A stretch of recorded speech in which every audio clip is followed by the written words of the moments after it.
Hello everybody, it's been over a year since I last talked to you on a video message. I wanted to give you a brief update today as I prepare myself to launch my first book, God's Black Sheep Squadron. Quite a bit has happened since we've last talked, and I wanted to share with you an important lesson that I've learned about eating. It comes from my tennis captain, Stacy. She pointed me to a book called The Maker's Diet by Jordan S. Rubin. He's a gentleman who was on near death from a disease that he was suffering called Crohn's disease. And he searched and searched for a way to be able to live. He was able to discover some very important lessons about eating. And his roots come from the Holy Bible. It's actually the third book of the Bible. It follows Genesis and Exodus. And this book is called Leviticus. And even though most of us that are following this blog today are not Jewish, we can trust that when God gave instructions to His chosen ones, He gave a plan for how we are to eat to be as healthy as we can be. Since I got on this program, I've been able to drop 11 pounds of weight. I've dropped 5 percentage points in body fat, and if you are able to get to the Holy Bible and look at chapter 11 of Leviticus, you're going to find some important lessons about food.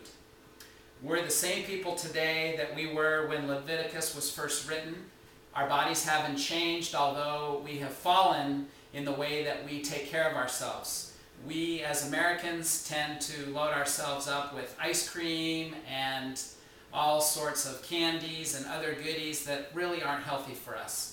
So I wanted to kind of walk you through what I do in a typical meal plan for breakfast, lunch, and dinner to give you an idea of some things that you can do to live a happier, healthier life. Starting with breakfast in the morning, I go with ancient grains. The interesting thing about ancient grains is that these grains were from thousands of years ago. In the ancient times, they've been able to reproduce these spelts and amaranth and quinoa. I don't know if I'm pronouncing it right, but it's amazing if you take some bananas, chop them up, put them on top of these ancient grains, maybe throw a little blueberry yogurt on top, take some Ezekiel 4:9 bread. What's nice about Ezekiel 4:9 bread is, again, it points back to Ezekiel, the prophet chosen by God to lead His people. And what's interesting about Ezekiel 4:9 is he talks about 6 grains.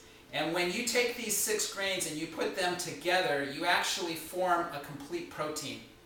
This is 85% of the protein that you would find in milk and other dairy products. So I like to take a couple slices of this bread, toast it, throw a light layer of butter, a little bit of alfalfa honey, and I eat that with my ancient grain cereal with some chopped up bananas on top, some blueberry yogurt, and I top it off with a special pure almond milk.